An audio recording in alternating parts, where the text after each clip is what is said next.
Dulu sahabat ya gitu. Sahabat itu ada yang nggak kenal wajahnya Nabi sama sekali sampai akhir hayatnya. Ketika ditanya, "Loh, kamu itu sahabat kok nggak tahu wajahnya Nabi?" "Saya tidak pernah berani memandang Nabi karena ijlalan Nabi. Terlalu menghormati saya sehingga tidak berani memandang wajahnya." Ada sahabat yang penggaweannya dulu wajah Nabi sampai bisa nyifati alfiu faminunil hajib, sampai bisa nyifati detail karena dulu wajah Nabi itu ibadah.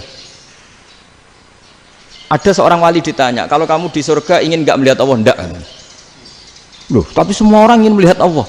"Unazzihu dzalikal jamal an nadhari misli." Ben gak elek-elek Allah tak delok terima aku. Wong ra jelas. Berarti kok delok pangeran. Banyak. Jadi justru tapi karena saking takzimnya. Enggak lah, mosok sak aku kok. Makanya saya berkali-kali cerita. Menurut kesepakatan ulama, soft awal itu paling baik. Tapi banyak juga wali yang kalau sholat itu di belakang. Koyok paling bener yang kok ngarep gitu.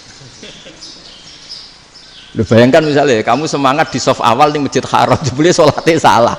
Itu dari malaikat, gayane kok ngarep, jebule ra roh. Ini di sini-sini wong, jebule bodoh gitu. Gayane kok ngarep, jebule. Coba orang kalau sowan Mbah Mun, yang berani di depan itu kan ya ketuanya atau jubirnya kan, yang merasa ndak pati pinter-pinter kan mesti di pojokan. Artinya sudut pandang seperti itu ya sah saja, apa? Sah saja. Makanya banyak sahabat yang jarang sowan Nabi, alasannya takut ganggu Nabi. Banyak yang sering sowan Nabi, alasannya seneng Nabi. Yang sowan ya seneng Nabi, yang enggak sowan alasannya seneng. Lu Nabi itu tokoh, punya keluarga, punya anak. Kalau saya sering sowan berarti sering ganggu. Yang sering sowan dia alasan ini khazanah kita harus istifadah. Jadi zaman dulu dia biasa dua sahabat, yang satu milih mahabbah itu milih sering sowan, yang satu juga mahabbah milih tidak sering. Karena pertanyaannya bisa dibalik kan, sering sowan apa sering ganggu coba. Nabi Abedar, "Assalamualaikum." Nabi nimang cucunya, "Assalamualaikum." Ayo bener yang sowan apa bener yang enggak kalau seperti itu. Akhirnya terus diatur sedemikian rupa oleh Quran. Walau annahum sabaru hatta takhruja ilaihim lakana khairal lahum. Jadi sahabat kalau mau sowan Nabi ya nunggu di sufah. Kalau Nabi keluar berarti milik publik. Sekali masuk ke dalam tidak ada sahabat yang berani sowan. Itu la tadkhulu buyutan Nabi illa ayyudzana lakum. Kalau soal sampai masuk dalam harus nunggu dipanggil. Karena sekali Nabi masuk dalam itu milik privat keluarga, milik istrinya, milik cucunya, milik keluarganya. Jadi Nabi sekali keluar ke ruang itu berarti milik publik. Itu terus jalan tengah. Karena kalau langsung masuk, bayangkan saya itu sering menyaksikan. Mbah Mun habis ngaji 2,5 jam ngaji Jalalain. Baru masuk, "Assalamualaikum." Padahal yai mungkin mau ke kamar mandi, mau ini itu. Jadi dulu itu Quran sangat modern, sebelum ada dokter ngatur tamu, rektor ngatur tamu itu Islam sudah modern. Dia kan gak fair kan? Misalnya saya ke Unisma harus janjian pakai ini, terus kalau misalnya kesini selonang-selonang kan lucu kan, mentang-mentang kiai terus juga sowan-sowanan selonang-selonang. Padahal kalau kita mau ke mereka pakai protokol. Sering tidak fair dunia ini, tapi karena aku kiai ra oleh gelo ya sudah. Akhirnya saya memutuskan gak gampang kemana-mana karena itu. Saya sering didatangi ajudannya menteri, "Gus, mau ada tamu dari Jakarta tanggal ini, mesti saya bilang, mereka milih tanggal yang mereka kosong, kok tidak mikir apa saya pas itu kosong. Tak jawab enggak lah, sebelum diatur bahasanya dan tawaduknya gitu. Akhirnya dibalik, datang lagi, "Gus, jam jenengan kosong apa, kita menyesuaikan." Lah itu lagi di akhlak kata saya. Itu baru punya akhlak kata saya. Bukan masalah ini, bukan masalah gengsi ya. Saya sendiri itu dolan ke alumni itu jarang, karena ya takut.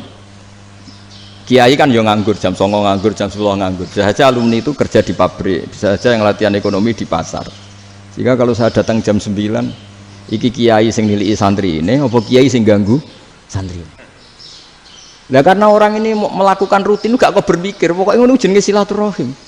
Mau nyerah kok berpikir, padahal kalau diangen-angen ini kiai yang nilai santri ini, apa kiai yang ganggu santri ini karena datang di jam kerja.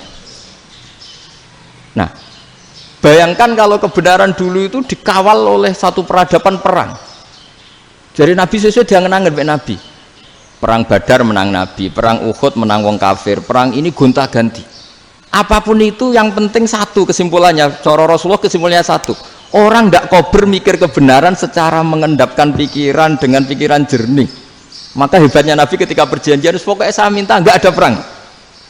Dan orang boleh mendiskusikan Islam. Itu luar biasa idenya Nabi. Karena bawaan perang itu orang kan nggak kok bermikir. Ibarat seorang misalnya seneng satu perempuan, ketemu rivalnya langsung perang kan nggak mikir. Tapi kalau kau bermikir, dia ngenangen cawe itu rasa seneng aku. Untungnya apa untuk uang ayu rasa seneng, malah mau loro hati. Terus sudahlah, buruan dialihkan kemana kan gitu. Itu nak mau amen WA-an tukaran lewat SMS atau tarung langsung ora kau bermikir. Tapi kalau kau bermikir, akhirnya berpikir nih. Perempuan tadi sebenarnya yang disenangi siapa? Oke, ternyata senang Pak Erik. Sudah kita ngalah. Karena tidak ada nikmatnya kan menikahi perempuan yang sama sekali tidak mencintai kita. Tapi kalau nak kau berpikir pokoknya diprovokasi, wah kue kalah mbak A, kue kalah mbak B. Pikirannya kan, ojo sampai kalah. Bareng wis menang ternyata ada lah. Nah bayangkan Islam itu seperti itu dulu, dipertarungkan. Doang Islam tuh dinu aklin, agama yang diterima dengan akal sehat. Tapi sekarang ukurannya perang. Yang menang berarti benar, yang menang benar. Kan terus jadi repot. Itu Nabi tidak ingin, makanya Nabi ingin sudahlah, nggak ada perang. Nah, makanya kata Imam Zuhri, fathul Islam terbaik adalah orang boleh diskusi tentang Islam dan tidak ada perang. Lagi-lagi penting, tidak perang itu penting, silmun itu penting, perdamaian itu. Setelah tidak ada perang, akhirnya fatafawadu fil hadis wal munazah, orang boleh diskusi apa saja, termasuk boleh adu polemik. Konsep satu Tuhan dan Tuhan banyak diperdebatkan. Akhirnya Nabi secara rileks bisa menjelaskan. Muhammad, urusan kita banyak. Kalau Tuhannya satu tidak cukup, Tuhan harus banyak untuk menyelesaikan berbagai urusan. Ada Tuhan bagi rektorat, bagi macam-macam kan. Ada Tuhan untuk ngurusi utang, ngurusi BPKB, macam-macam. Terus kata Rasulullah, enak saja Nabi jawabnya. Ya kalau kamu punya majikan banyak, perintahnya beda-beda, kamu mangkel enggak, bingung enggak? Ya susah, Mat. Kalau majikannya banyak, perintahnya beda-beda, kita jadi repot. Senang mana? Senang majikan satu. Ya sudah, Tuhanmu itu majikan kamu. Kalau Tuhannya banyak, perintahnya macam-macam, kamu yang repot. Akhirnya ya sudah, Mat, Tuhannya satu aja. Nah, itu ya barokahnya diskusi tadi, barokahnya enggak perang. Daraballahu mathalan rajulan fihi syuraka'u mutasyakisuna wa rajulan salamal lirajul hal yastawiyani masalah. Terus alhamdulillah. Jadi orang yang paling kafir pun saat itu taslim. Nah, ini kembali ke kalimat la ilaha illallah. Saya tidak perlu provokatif, pasti teori saya itu benar. Bukan saya bilang benar itu karena sombong, enggak. Ini sesuai teks. Misalnya begini, benar enggak kelompok takfiri yang suka ngafirkan orang lain? Itu pasti tidak benar. Logikanya gampang. Orang yang kafir 70 tahun saja dengan melafadzkan la ilaha illallah menjadi muslim. Masa dengan kalimat yang sama yang muslim menjadi kafir? Itu logikanya kan enggak ketemu. Orang kafir 70 tahun untuk menjadi muslim disuruh baca apa? La ilaha illallah. Tapi gara-gara baca la ilaha illallah nyekel patok jadi kafir. Pertanyaannya, loh ini kalimat apa? Kalimat untuk mengkafirkan apa kalimat untuk mengislamkan? Karena yang kafir dengan kalimat itu menjadi Islam, ternyata yang Islam dengan kalimat itu menjadi kafir. Itu ketemu nggak? Cara logika itu kan nggak ketemu kan? Makanya cara pikirannya Abul Hasan Asyadzili, dan saya setuju pikiran itu. Istighfar ini boleh orang Jawa Timur protes karena kadang beda manhaj, tapi jangan protes saya, protes Abul Hasan Asyadzili, kualat mesti sampean. Ketua Torekoh napa? Sadziliyah. Cara madzhab Sadzili, dan Anda boleh berbeda madzhab, mencari khasnya wong kampus itu wani beda. Beda kapasitas lah, pokoknya butuhnya beda. Dan ketok pinter, ketok kritis tuh. Cara madzhab Abul Hasan Asyadzili itu gini Pak Rektor. Jadi istighfar itu baik. Tapi ba'da kamali tauhid, setelah tauhidnya itu benar. Alasan beliau masuk akal. Ketika ada ayat fa'alam annahu la ilaha illallah wastaghfir li dzambik. Bihadil kalimah. Jadi orang boleh istighfar setelah tauhidnya benar. Alasannya Abul Hasan Asyadzili begini. Qul lil ladzina kafaru iyantahu yughfar lahum ma qad salaf. Katakan kepada mereka yang kafir, sekali mereka tidak kafir, maka otomatis dosanya masa lalu diampuni. Pertanyaannya, yang bisa menghentikan kekafiran itu kalimat apa? La ilaha illallah. Dengan hanya melafadzkan la ilaha illallah Muhammadur Rasulullah, langsung yughfar lahum ma qad salaf, langsung dosanya diampuni. Berarti yang menjadi pengampun dosa lah, penyebab pengampunan itu apa? La ilaha illallah. Itu bahkan orang kafir belum istighfar. Di ayat itu kan Allah enggak mensyaratkan setelah la ilaha illallah istighfar baru diampuni, enggak. Asal la ilaha illallah langsung yufar lahum maqad salah. Saya ulang lagi ya, jelas ya. Jadi kulil ladzina kafaru iyantahu yufar lahum maqad. Nah, sekarang iyantahu, mereka berhenti dari kafirnya. Syaratnya pakai apa? La ilaha illallah Muhammadur, itu langsung yufar lahum maqad. Artinya apa? Ghufranullah itu bisa didapat hanya dengan mujarrodut tauhid, yaitu hanya dengan melafadzkan kalimah thayyibah. Dan sahnya istighfar juga berdasar kalimah thayyibah itu. Misalnya gini, orang kafir sebelum Islam melafadzkan astaghfirullah, astaghfirullah, astaghfirullah, kira-kira diterima enggak? Enggak kan? Karena syaratnya istighfar ba'dat tauhid. Nah, makanya dalam mazhab Sadili istighfar itu setelah la ilaha illallah. Karena cara pandang ya seperti itu. Jadi fa'lam annahu la ilaha illallah wastaghfir li dzambi. Jadi dengan kebenaran tauhid saja ini sudah cukup kita insya Allah layak diampuni. Karena innallaha la yaghfiru ayyusyraka bihi wa yaghfiru ma duna dzalika liman yasha. Jadi orang yang tauhidnya benar itu bisa diampuni Allah asal tauhidnya benar. Itu Allah ngendikan liman yasha wa yaghfiru ma duna dzalika liman yasha. Dawe Imam Suyuti walam yakun liman yastaghfir. Jadi orang yang bertauhid secara benar meskipun gak sempat istighfar itu tetap potensi diampuni. Karena bawaan tauhid itu sudah menjadi layak diampuni. Kayak orang kafir sekali ngelafatkan kalimat tauhid mbok gak istighfar langsung diampuni. Nah, karena melihat seperti itu terus orang berlomba-lomba memperbanyak jumlah ngelafatkan la ilaha illallah. Jadi kita yang alim, kita semua, saya tidak bilang saya, kita termasuk yang di pinggir-pinggir saya ngaku alim yang orang masalah lah, soalnya kita semua yang alim-alim itu tahu bahwa la ilaha illallah itu super, sudah bawaannya tauhid, juga punya kelayakan nah, kemudian nasib kita agak sial, malah kalimat ini dituduh bid'ah, dituduh khurafat. Mergo Nabi nggak pernah tahlilan, Nabi nggak pernah. Nabi gak pernah tahlilan, kalau diartikan Nabi ra tau maca la ilaha illallah, nek gak kalimah itu. Nah, ini provokatif ini. Jadi ini sudahlah keanehan-keanehan ini kita terima karena ciri utama wali, ciri utama ulama itu wa udhu fisabilillah, harus pernah disakiti. Jadi kalau Unisma sakit karo dituduh apa? Dituduh bid'ah itu berarti belum calon ulama. Anjar ulama itu wa udhu fisabilillah, harus disakiti. Jadi kalau kamu disalahpahami itu ya harus santai. Provokatif tadi. Iya, termasuk provokatif tadi. Termasuk diatur tadi. Jadi kalau cara berpikir kan, karena mereka itu memang kalau kita turutin itu memenya itu terlalu, kadang menghujat kita itu. Enak ya jadi KNU, ada orang mati datang, kiainya dapat makan, dapat rokok, terus pulang gitu. Jadi apa, terus kita kayak tersangka terus. Kita kan kayak tersangka terus, tertuduh terus itu. Terus yang orang NU ya memenya juga nggak kalah ekstrimnya. Boleh ya ajaran orang nggak boleh ngasih-ngasih kiai gitu. Berarti boleh dong ajaran kikir gitu.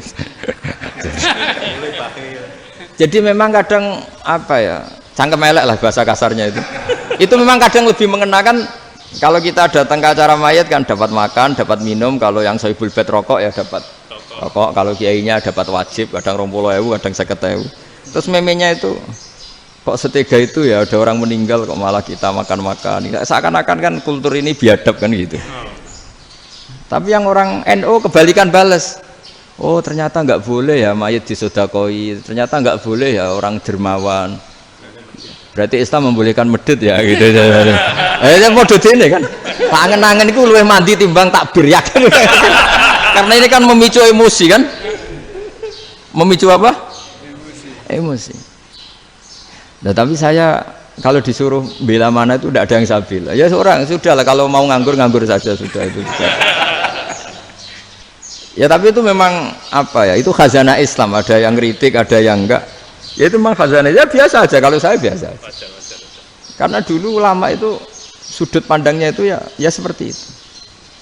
Ada yang ulama suka ibadah itu sholat, ada yang milih tidur. Sampai Imam Ghazali bilang suatu saat ibadah terbaik di zaman akhir itu tidur kan. Sholat saja kalah sama tidur kan. Tapi itu loh ya, yang wajib tetap loh, terus kamu gak sholat wajib. Begini beliau mencontohkan itu. Ada orang sholat tahajud terus obsesinya itu ingin hajatnya terkabulkan.